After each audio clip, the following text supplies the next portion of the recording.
नमस्कार, IND inside में आप सभी का स्वागत है। आपके साथ मैं हूं प्रशंसा। नर्मदापुरम के पिपरिया में शासकीय महाविद्यालय का उदासीन रवैया सामने आया है, जिसके चलते एलएलबी पास आउट विद्यार्थी डिग्री लेने के बावजूद भी अधिवक्ता के रूप में अपना रजिस्ट्रेशन कराने में असमर्थ हैं। दरअसल शहीद भगत सिंह शासकीय महाविद्यालय प्रशासन के द्वारा सत्र 2017-18 के बाद से मौजूदा दिनांक तक बार काउंसिल ऑफ इंडिया से संबद्धता का पंजीयन नवीनीकरण नहीं कराया है। गंभीर बात यह है कि सत्र 2018-19 से वर्तमान सत्र तक कॉलेज के प्राचार्य के रूप में 4 प्राचार्यों ने प्रभार संभाला है, लेकिन किसी ने भी इस विषय पर ध्यान नहीं दिया है। अब देखना होगा कि कब विद्यार्थियों की समस्या का निदान हो पाएगा।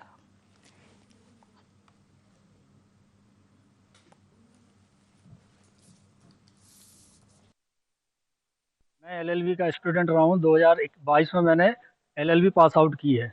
एलएलबी पास आउट होने के बाद हम अधिवक्ता के रूप में पंजीयन कराते हैं, जो कि हमारा पंजीयन होता है जबलपुर से मध्य प्रदेश बार काउंसिलिंग द्वारा। जब हम पंजीयन कराने के लिए गए तो बार काउंसिलिंग ने ये कहते हुए मना कर दिया कि आपके महाविद्यालय द्वारा संबद्धता का नवीनीकरण नहीं कराया, और एक हमें लेटर दिया।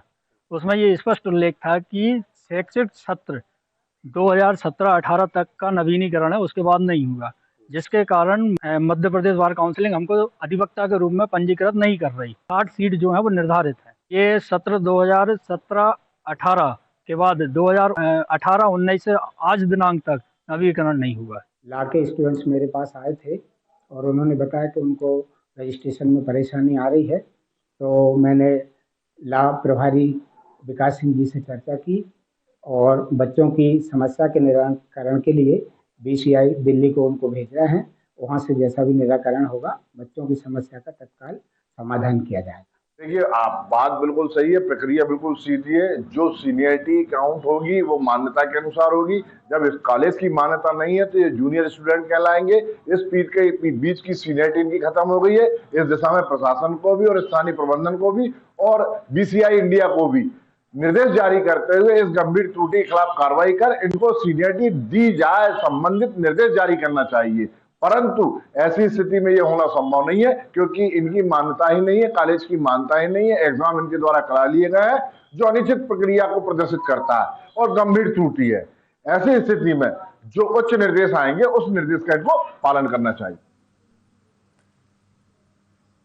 तो चलिए, इसी समस्या पर और भी ज्यादा बातचीत के लिए सीधे रुक करेंगे। हमारे साथ संवाददाता लोकेश मालवीय जुड़ गए, उनका रुक करेंगे। लोकेश, अगर देखा जाए तो बड़ी लापरवाही है ये कॉलेज प्रशासन की, छात्रों के भविष्य से सीधा सीधा खिलवाड़ हो रहा है। आप जब ग्राउंड जीरो पर गए, आपने पूरी रिपोर्टिंग की, तो आपको भी लगता होगा कि बड़ी लापरवाही है, इस पर कार्रवाई तो बनती है। जी बिल्कुल प्रशंसा, मैं आपको जानकारी के लिए बतला दूं कि चूंकि ये जितने भी छात्र हैं ये कानूनी पढ़ाई कर रहे हैं, विधि की पढ़ाई कर रहे हैं, और कहीं ना कहीं जब उनके ही सामने एक ऐसा मामला सामने आता है जो उनकी स्टडी को ही लेकर से जुड़ा हुआ है, तो कहीं ना कहीं उन्होंने सबसे पहला केस तो कॉलेज प्रशासन के खिलाफ लड़ लिया है, जबकि उनके पास डिग्री है। हालांकि उन्हें मान्यता नहीं मिली अधिवक्ता के रूप में, जिसका पूरा दारोमदार जो है कॉलेज प्रशासन के ऊपर है। क्योंकि ये जब अपनी डिग्री हासिल करने के बाद जो पास आउट जितने भी छात्र थे कॉलेज के, वो जब डिग्री हासिल करने के बाद जबलपुर हाईकोर्ट पहुंचते हैं बीसीआई जबलपुर से अपनी रजिस्ट्रेशन के लिए, तो उन्हें ये कहकर लौटाया जाता है कि आपके कॉलेज की मान्यता नहीं है और इस कारण से हम आपको लाइसेंस प्रदान अधिवक्ता के रूप में नहीं कर सकते हैं। कहीं ना कहीं इस मामले को उजागर होने के बाद जो लॉ के छात्र थे, उन्होंने सूचना के अधिकार के तहत ये पूरी जानकारी निकलवाई है कि ये आखिर अनियमितता कब से चली आ रही है। तब जाकर ये सामने आया कि साल 2018 तक ही पिपरिया शासकीय भगत सिंह कॉलेज का जो रजिस्ट्रेशन है वो मान्य था। उसके बाद इन्होंने उस रजिस्ट्रेशन का नवीनीकरण नहीं कराया है। लोकेश, आप बने रहिए हमारे साथ एलएलबी पास आउट छात्र जुड़ गए हैं, उनसे ही जानेंगे क्या कुछ उनको समस्या हो रही है। हमारे साथ बलजीत साहू जुड़ गए हैं। बलजीत जी, स्वागत है आपका आईएनडी 24 में। बताइए क्या कुछ समस्याएं हो रही हैं आप लोगों को, और जब कॉलेज के पास रजिस्ट्रेशन ही नहीं था और रिन्यू नहीं कराया रजिस्ट्रेशन, तो एडमिशन क्यों करा रहे हैं ये कॉलेज वाले, और कब से ये समस्या है? मैडम, ये पूरी समस्या जो है सेकंड सत्र 18-19 से हो रही है। हम लोग जो है एलएलबी पास आउट हैं। जब हम लोग मतलब सनद लेने के लिए मतलब अपना अधिवक्ता के रूप में पंजीयन कराने के लिए बार काउंसिलिंग मध्य प्रदेश गए जी जी। तो उस समय क्या है, वहां से हमको सनद देने से इस कारण मना कर दिया कि आपका जो महाविद्यालय है उसने बार काउंसिलिंग ऑफ इंडिया से अपनी मान्यता का नवीनीकरण नहीं कराया 18 के बाद। जी, तो कॉलेज के प्राचार्य क्या इस पूरे मामले पर उनका क्या कहना था जब आप लोगों के साथ ये सब कुछ हुआ, जब आपको मालूम पड़ा कि कॉलेज का रजिस्ट्रेशन ही नहीं है और आप लोग के भविष्य के साथ खिलवाड़ हुआ है, तो कॉलेज को तो इस पूरे मामले में पता ही होगा कि क्या कुछ हो रहा है, उनको पता होगा कि रजिस्ट्रेशन नहीं है, छात्रों के भविष्य से खिलवाड़ है, तो उनका क्या कहना था? मैडम उनका तो रवैया जो है वो उदासीनपूर्ण रहा। निरंतर 2019 से हम लोगों ने इस समस्या को कॉलेज प्रशासन को अवगत करा दिया गया था कि इस प्रकार की समस्याएं, और उसके बाद कॉलेज प्रशासन की कोई कार्रवाई नहीं हुई जिससे मतलब हम लोगों को लाभ मिले। तो आपने क्या क्या कहाँ शिकायत की? जी मैम शिकायत तो मतलब संबंधित है, मतलब ये कि हमने सिर्फ कॉलेज प्रशासन में ही शिकायत की। तो क्या अभी भी ये इसी तरीके का सिलसिला चल रहा है कॉलेज में? अभी भी एडमिशन करा लेते हैं छात्रों के और रजिस्ट्रेशन है नहीं कॉलेज का? जी मैडम बिल्कुल बिल्कुल, क्योंकि ये समस्या, क्योंकि बगैर मान्यता के आने वाले जो सत्र में 2022-23 में जो स्टूडेंट पास आउट होंगे उनके साथ भी यही रवैया, मतलब यही होगा। जी बलजीत जी, आप कौन से सत्र में पढ़े हैं, किस बैच के स्टूडेंट हैं आप? 2022 का पास आउट स्टूडेंट हूँ। और इसके पहले जो छात्र थे उनके साथ भी ऐसा ही हुआ? जी मैडम होगा मैडम, क्योंकि उस चीज की मैं जानकारी नहीं ले सकता। चलिए, शुक्रिया आपका हमारे साथ जुड़ने के लिए और तमाम बातचीत के लिए। तो लोकेश हमारे साथ बने हुए संवाददाता। लोकेश, पास आउट छात्र हमारे साथ जुड़े हुए थे बलजीत, उनका भी यही कहना है कि इस तरीके की घोर लापरवाही की गई है प्रशासन की ओर से और ये इतनी बड़ी अनियमितता है, इस पर कोई गौर नहीं कर रहा। ये भी बड़ा विषय है और कहीं ना कहीं चर्चा भी इस पर होनी चाहिए और कार्रवाई भी बनती है ऐसे मामलों पर। बिल्कुल मैम, कहीं ना कहीं इसमें अनियमितता इसलिए सामने आती है कि लगातार विद्यार्थी जो हैं वो कॉलेज प्रशासन को इस पूरे मामले से अवगत कराते आ रहे हैं। उनका कहना है कि ये इस समस्या जो है हम लगातार इनको अवगत कराते आ रहे हैं, बावजूद 2018-19 से बीसीआई से मान्यता संबंधित समस्या का निराकरण क्यों नहीं किया जा रहा है, ये कहीं ना कहीं महाविद्यालय के उदासीन रवैये को उजागर करता है। अब दूसरा सवाल ये भी कहीं ना कहीं सामने आता है कि महाविद्यालय प्रशासन को जब बीसीआई मान्यता संबंधित जानकारी से विधि के छात्रों द्वारा अवगत कराया जा चुका था, तो शैक्षणिक सत्र 2018-19 एवं शैक्षणिक सत्र 2019-20 तक कोई कार्रवाई क्यों नहीं की गई महाविद्यालय के द्वारा, ये बड़ा एक सवाल सामने आता है। एक सवाल और ये है कि बीसीआई से मान्यता शैक्षणिक सत्र 2017-18 के बाद खत्म हो गई थी, तो महाविद्यालय संचालन क्यों कर रहा है आखिर इस सब्जेक्ट को लेकर?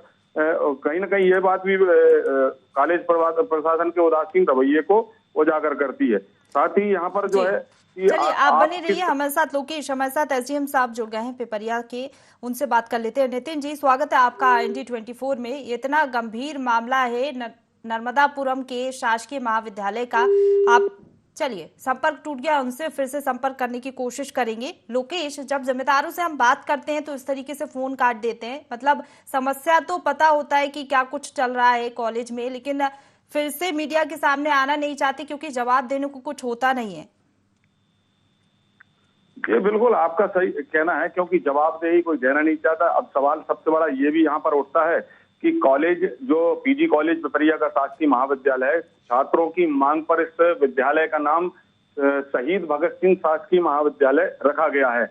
और इस भगत सिंह के नाम पर जब इस कॉलेज का संचालन किया जा रहा है, तो भगत सिंह के ही एक शब्द थे कि महाविद्यालयों में, कॉलेज में, स्कूल में किसी प्रकार की राजनीति नहीं होना चाहिए, केवल बच्चे यहाँ पर अध्ययन करने के लिए आए, पढ़ने के लिए आए।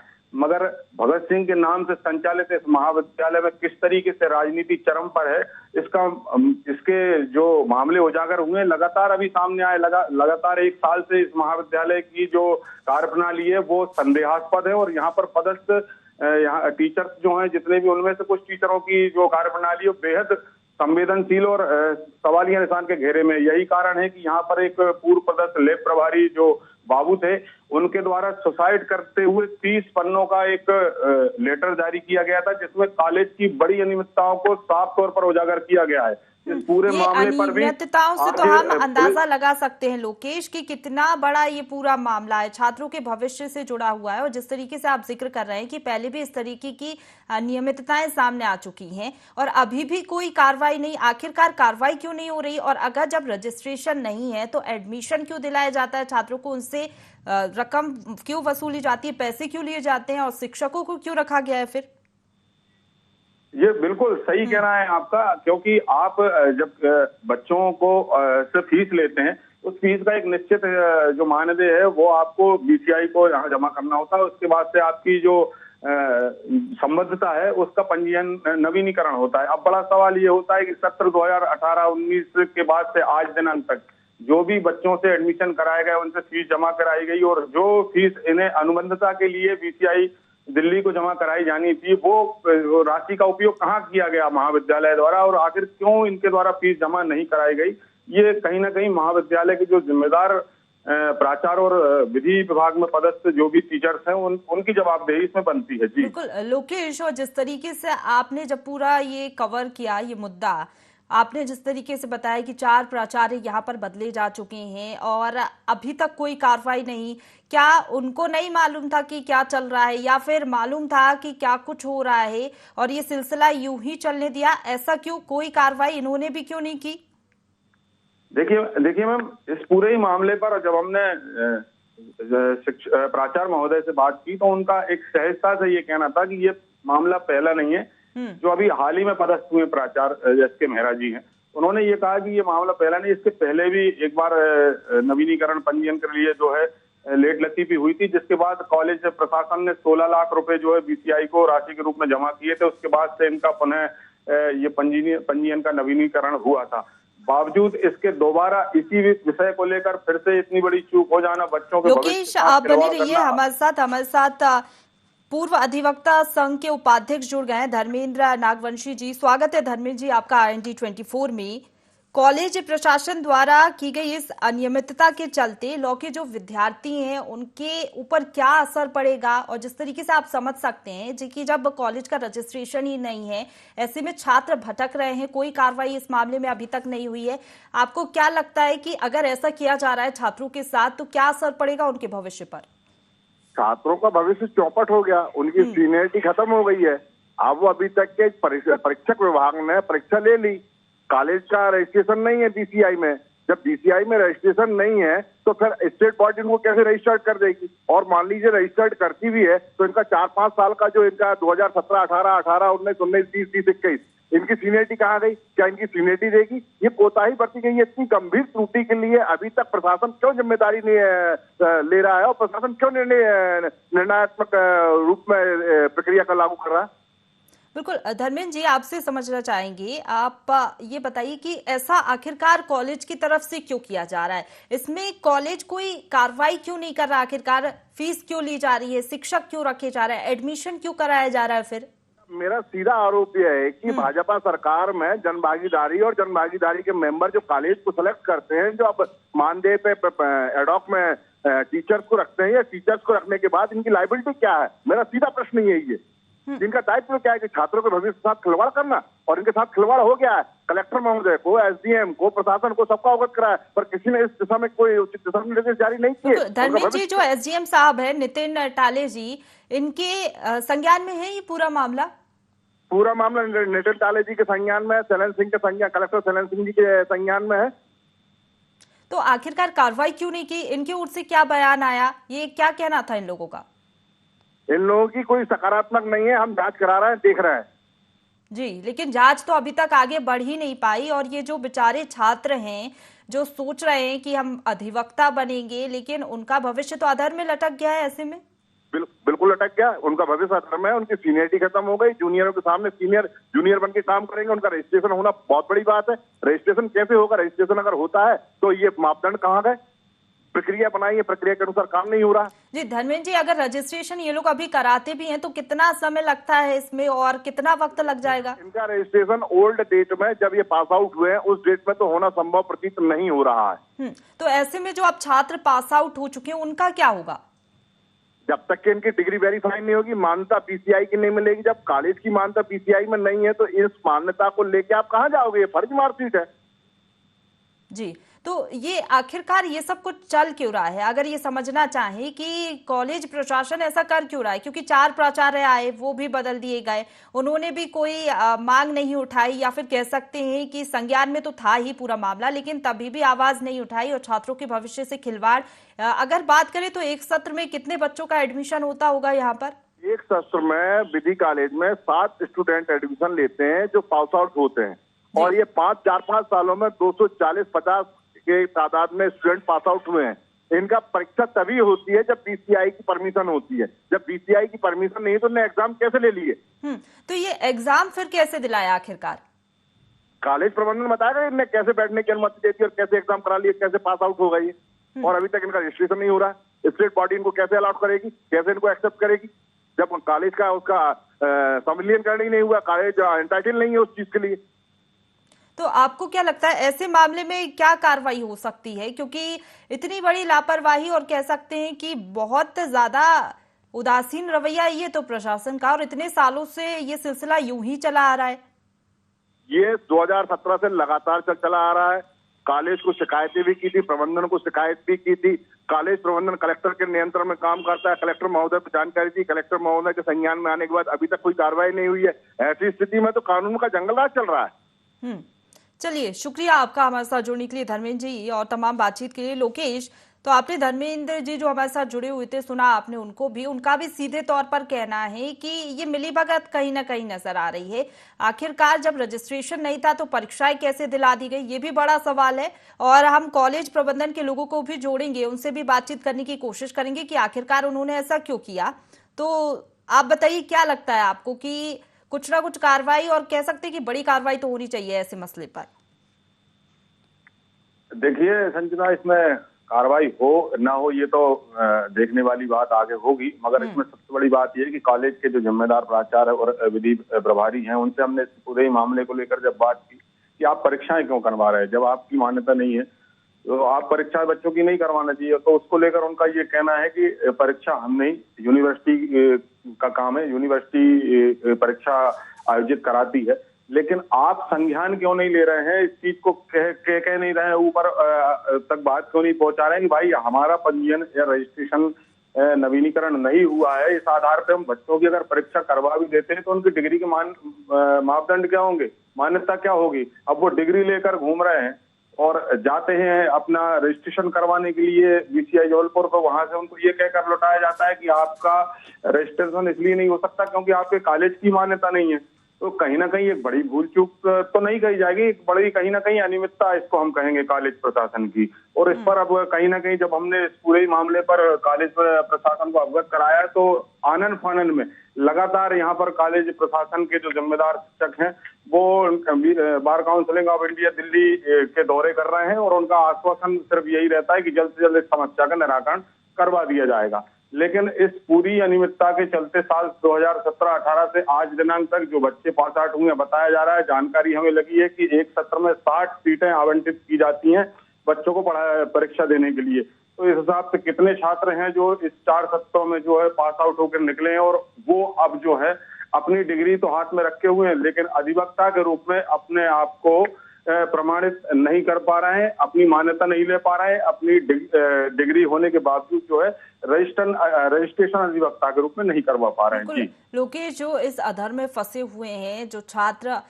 हम समझ सकते हैं कितनी बड़ी दुविधा में है, कोई उनकी सुनने को तैयार नहीं है, भविष्य उनका कह सकते हैं चौपट है पूरी तरीके से। इतने साल हो गए, आप बता रहे हैं जिस तरीके से 2017 और 18 के बैच के भी स्टूडेंट्स हैं, ऐसे में अभी तक मौन बैठे हैं कॉलेज प्रशासन के लोग, और इसकी जिम्मेदारी किसकी बनती है अब, और जवाबदेह कौन होगा अब, क्योंकि जवाब तो कोई देना ही नहीं चाहता। अब ये खिलवाड़ अगर ये कर रहे हैं, ये खेल उनके कॉलेज में चल रहा है, तो इसको तो बंद करना भी जरूरी है, और छात्रों के भविष्य से ये खिलवाड़ जल्द से जल्द रोकना भी जरूरी है। मैम, खिलवाड़ बंद करने से अच्छा तो मैं समझता हूँ कि इस तरीके के शासकीय शैक्षणिक संस्थानों को बंद कर देना चाहिए। जिस तरीके से आप बच्चों के जीवन से खिलवाड़ कर रहे हैं, उनका समय बर्बाद हुआ, उनका पैसा बर्बाद हुआ, उनका भविष्य का कोई अब आगे वो नहीं है कि आप क्या करने वाले हैं क्या नहीं करने वाले। आपने जो विषय रखा है विधि का, विधि संकाय में 5 शिक्षक होने चाहिए। आप जिम्मेदारों से पूछिए कॉलेज में कितने शिक्षक आपने पदस्थ किए विधि संकाय को लेकर। बताया जा रहा है मात्र 2 शिक्षक हैं जो इस पूरी प्रक्रिया को बच्चों की पढ़ाई के लिए पदस्थ हैं यहाँ पर। आप बाकी की पढ़ाई बच्चे अपने आप ही कर रहे हैं और अपने आप ही पढ़ाई की अपनी स्टडी कर रहे हैं। लोकेश, आप बने रहिए हमारे साथ एनएसयूआई प्रदेश अध्यक्ष आशुतोष चौकसी जी जुड़ गए हैं। आशुतोष जी, स्वागत है आपका ND24 में। पिपरिया विश्वविद्यालय जो है, महाविद्यालय है, वहां पर इतनी बड़ी लापरवाही की जा रही है कॉलेज प्रशासन की ओर से। पंजीकरण का नवीनीकरण नहीं किया जा रहा है। जो वहां पर बच्चे पढ़ चुके हैं और जो पढ़ रहे हैं उनके साथ खिलवाड़ किया जा रहा है। ये पूरा मामला आपके संज्ञान में होगा ही? देखिए, निश्चित तौर पर आज आप ही लोगों के माध्यम से ये मामला और कुछ छात्रों के माध्यम से ये मामला मेरे संज्ञान में आया था। इस प्रकार की लापरवाही ये पिपरिया कॉलेज में कुछ दिनों से देखी जा रही है। लगातार भ्रष्टाचार के मामले वहां आ रहे हैं और भ्रष्टाचार के साथ साथ कहीं ना कहीं ये जो छात्र हैं जो वहां पर पढ़ रहे हैं उनके भविष्य के साथ एक बहुत बड़ा खिलवाड़ करने का काम है। जिस प्रकार से BCI से इन्होंने बिना स्वीकृति लिए सीटें भर रहे हैं, फीस दे रहे हैं और वो बच्चों को डिग्री दे रहे हैं जिनकी डिग्री आज मान्य नहीं है। तो ये कहीं ना कहीं बच्चों के साथ बहुत बड़ा अन्याय है।